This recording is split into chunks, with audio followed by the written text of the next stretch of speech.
Alrighty, so the first two game of the 2021 MLS season is in the books, and by the way, I actually got my first shot of the COVID vaccine today, and so far I haven't had any side effects that I was thinking that maybe I get from the first dose of the vaccine, because I've heard people saying that once you get your first dose of the vaccine, you might get like a side effect of a sore arm or even worse, probably a headache. But so far it's been 10 hours since I took the vaccine and I haven't really had any of that side effects on my left arm, which is the one that I took the shot on, or any soreness whatsoever. Now, I've also heard that people said that that side effect doesn't usually kick in until 24 hours after you took the shot. So it'll be interesting to see tomorrow when I woke up whether or not if I'm going to have a very sore left arm and I'm going to have to deal with it when I do the review of tomorrow's game action. Also, I am going to be taking the second dose in 3 weeks, and the first dose that I took was a Pfizer vaccine shot. So with that, it takes about 3 weeks before I get a chance to take the second dose. And unfortunately, when I do take that second dose, it will be May 7th, which will be on a Friday. And since that day, or the day after that one, and then the one following is pretty much match week number 4 of the 2021 MLS season. And I know when you take the second dose of the vaccine, you definitely get a worse side effects, where not only you might get a sore arm, but you might actually even get a headache or fever for about a day or two. That's why I think most likely doing that week, not only I'm probably not going to do the review for those games until maybe Sunday or Monday, depending on how long it takes for me to recover from potentially having a headache and fever from that second dose. But also, I probably won't be able to watch as much game as possible in that weekend's action, because it's already tough for me to try to keep track of 5 games that is happening at the same time, which tomorrow I of course will get that experience with there's going to be 5 games that's going to be taking place around the same time tomorrow. But it's going to be even tougher for me to have to deal with that, and also having a headache and having a fever and just kind of feel like absolute hell when I still have to maybe keep track of watching 4 or 5 games at the same time. Speaking of headache, yeah, today action is pretty much what describes what I mentioned, what I've just said of me kind of having a headache, with the way that, yeah, both of my favorite team unfortunately did not win in their first game. And when they announced the season opener a couple of months ago, and when I saw how both of my favorite team is going to be the first 2 team that's going to be playing in the first 2 match, I was very excited that is the case. But I was also very concerning the fact that if both of them loses, yeah, it's definitely not a great 2021 MLS season, and that it will definitely ruin my vibe in terms of actually happy the fact that MLS is finally back. And yeah, unfortunately, this of course what was the case, and we'll get to this game a little bit later. But first, let's talk about the first game of the season, which was between the Houston Dynamo and the San Jose Earthquakes. And yeah,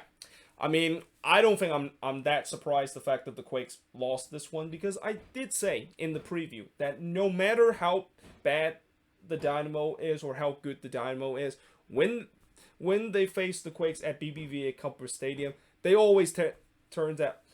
tends to be on the winning side after the 90th minute. And it's just something about the Quakes unable to win against the Dynamo whenever they played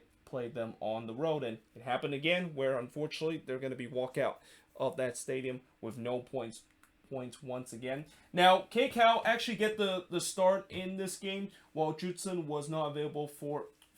this game, and that I heard that he was not available because he was still getting his green card sorted out, and that Remedy was stepping in for this game. And Remedy, I didn't really think he had a good game in his debut with the Quakes. In fact, pretty much everybody did not have a great game. This was a really poor game for the Quakes, even though the scoreline doesn't actually show that. For the Dynamo, there was no Darwin Quintero in the squad for them, and that pretty much means that this Dynamo attack, which was already weak heading into this game, is now going to be even weaker, with probably their best attacker of this team not available for this game. Now, in the first half, 5 minutes in, Tommy Thompson unfortunately had to sub off early with what looked like he dislocated his shoulder. And what happened in this play is that I think as he was trying to maybe clear a cross in, one of his shoulder, I believe it was his left shoulder, actually hit one of the Dynamo player, and I think when that happened, he must have kind of dislocated his shoulder during that point, because he immediately went onto the ground, and as he was trying to maybe shake that one off, he wasn't able to do so. So yeah, he of course had to be subbed off, and it's a shame to see that Tommy Thompson had to be subbed off during that point in the Quakes, suffering an injury just 5 minutes into the brand new season. But it does give us a chance to see Lucho Abikis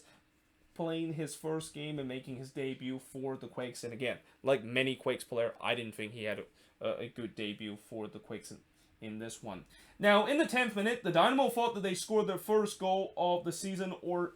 actually the first goal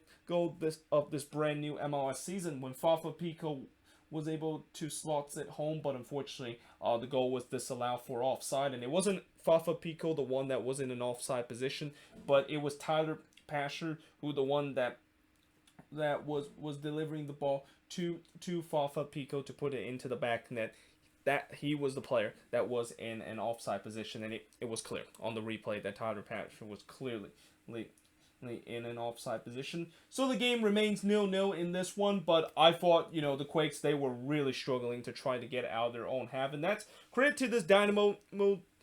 press, which I thought in this game it was very effective, and they weren't allowing the Quakes to get out of their own half. Mark Sinkowski in the 21st minute had to deny Mateus Vera on the near post. The Dynamo, they controlled this game, but they kind of was a little bit lackluster in the final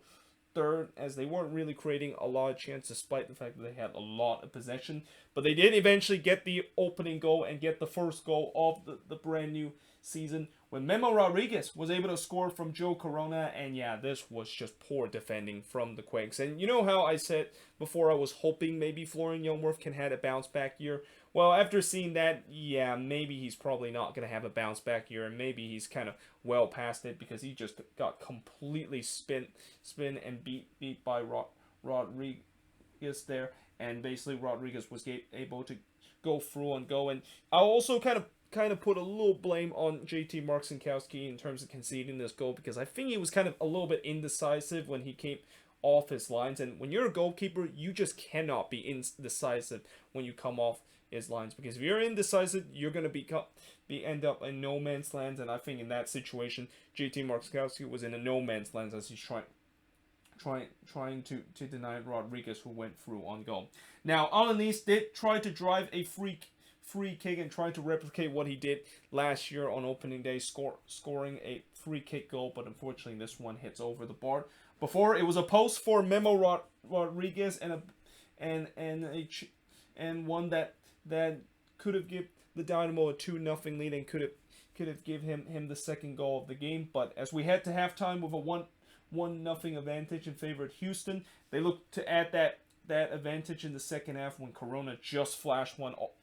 wide from about 20 yards out. There was some pushing and shoving from both of these teams before the Dynamo did get their second goal. It's Maxi Urruti that scored from Tyler Pasher to give the Dynamo a 2-0 lead. And again, just bad defending from the Quakes, where first they allowed Tyler Pasher way too much space to basically go into the box and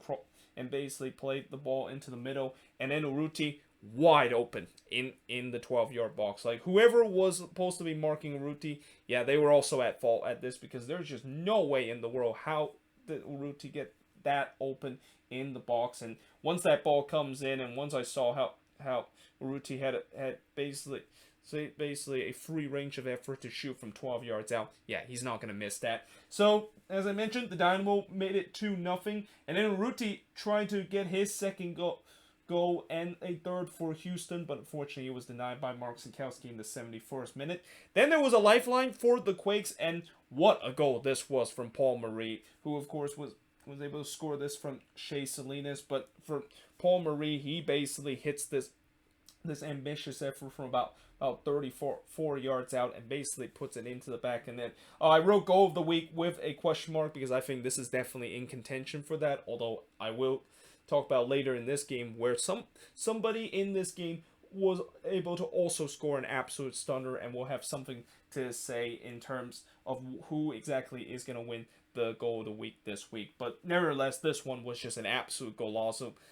from Paul Marie. But it did give a lifeline for the Quakes to maybe come back from a 2-0 deficit. Urruti then had another chance to score his second goal and trying to give the Dynamo a 2-goal cushion again, but he was once again denied by Mark Sinkowski. Before Houston, I thought for the Quakes, once they got that goal back, maybe the momentum was with them and they kind of start press for that second goal, but instead it feels like it was Houston, the one that was more threatening to try to get that third goal and pretty much killed this game off. But then in the 83rd minute, Marich was able to rob Salinas as he went through on goal, but as he basically paired that one out, he actually allowed a juicy rebound for Wando to basically pop that in. And Wando, all he had to do is basically just slots it into the empty net, which we see pretty much for the past 15 years that he has done for the Quakes. And for whatever reason, he basically missed that one wide. Like, that is one that I think 99 out of 100 times Wando would actually put it into the back of net, and that's just one of those 1 out of 100 times that it did not happen, and one that I think Wando is going to be thinking about that one throughout his entire night of how in the world did he not put that one away and could have given the equalizer for the Quakes. And that miss also turns out to be very costly for the Quakes too, because in the end they weren't able to push on to find an equalizer, as the Dynamo able to hold on for a 2-1 victory. Shots in this game, 17 shots compared to 8 that the Quakes had, 6 shots on goal compared to 4 that the Quakes had, 4 shots off target compared to 3 that the Quakes had, 7 shots that was blocked compared to 1 that the Quakes had, and possession-wise, 40% possession compared to 60% possession that the Quakes had in this game. But as I said, despite the fact that the Quakes made it interesting late in this game, it is really back to the drawing board for this team and for Almeida, because again, they just did not look good whatsoever in this one, and I really hope this is not again another sign where this team is going to get off to a poor start, because as I said before, this team cannot get off to a bad start, knowing how much easy game they had to start the season, and knowing the fact that the middle part of the season is going to be very road heavy and very tough for them. But for the Dynamo, it's a great win for them, and the fact that for once they were able to hold on a 2-0 advantage, which was something that they kind of didn't do so for the past couple of seasons. Now, moving on, in terms of the last game of tonight's action, is the Seattle Sounders. So, the Sounders basically sent a big message to everybody in this game. We have heard people say that, coming into this season with the Sounders being shorthanded and also have a lot of question of how can they replace some of those big name players that departed this season. Some people might think that this might be finally the year, that the Sounders might miss the playoffs and maybe they're going to take a step back. Well, after this game, they basically sent a big message that no matter how shorthanded that they are, and no matter if they lost a couple of key players this offseason, at the end of the day, they still find a way to be the team that we know, and also prove people that you just simply cannot count out this Sounders team. Now, as I mentioned, they were shorthanded coming into this game. Not only the fact that they're not going to have Jordan Morris for the rest of the season, but at least for this game, they're not going to have Ladero, as Josh Atencio actually stepped in his spot, and I thought Atencio played well in this game, although he was involved in a controversial moment, which I'll talk about later in this part of the review. No Dibasi for the Loons in this game, and I think for if you look at both of these teams that was missing, both of them were missing key guys. I kind of feel like Minnesota missed Dibasi more than when Seattle missed Ladero. Well, at least in the first half, Seattle clearly looked like they were definitely missing Ladero with the way that they weren't really playing very well. But really, overall, when you look at how this game actually ended, well, Dibasi was really sorely missed, because there was a lot of defensive mistake that the Loons made in this game. And if Dibasi was in this game, there's no doubt that some of those mistakes I don't think would have had happened. Now, in the first half, the Loons, of course, they got off to a bright start, while the Sounders, they really came out flat and cannot deal with, it's actually not the cross, but more like the press that Minnesota was putting on them. Dane Sinclair was able to deny Arriaga on a weak header, as that was really kind of the first opportunity of the game in the 19th minute. Then in the 20th minute, this was probably one of the bigger controversial moment of the game, and I mentioned earlier how Josh Atencio had a controversial moment. Well, this was the one where basically it looked like he clearly handballed this one, and I think this was maybe Rodon trying to clear this one away, and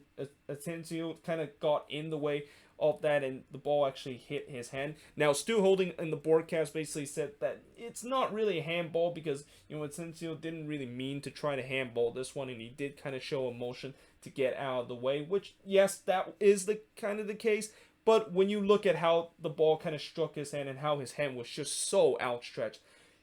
I have no idea how that's not a penalty. Like, I think even if he was trying to get out of the way, there's no reason for your hand to be this outstretched. And I've seen many times where when your hand is this outstretched like that, 99% of the time that the referee will point to the spot, and it seemed like this is just the 1% time where the referee just decided to not call a handball in this instant. Now, there was another handball call 8 minutes after that, but this time it was given a penalty for the Seattle Sounders after Will Trapp was the culprit in terms of this handball. And, while this was the correct call, I was definitely very frustrated the fact that, if this was called a handball and it was pretty clear and obvious, then why was the one 8 minutes ago not called a handball and a penalty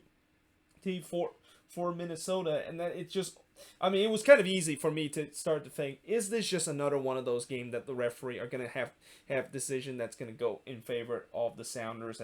and that they're going to screw Minnesota over? But thankfully that kind of doubt was wiped away just 1 minute later, as Dane Sinclair was able to deny Ruidíaz from the spot. And, it wasn't really a good penalty from Ruidíaz, but still,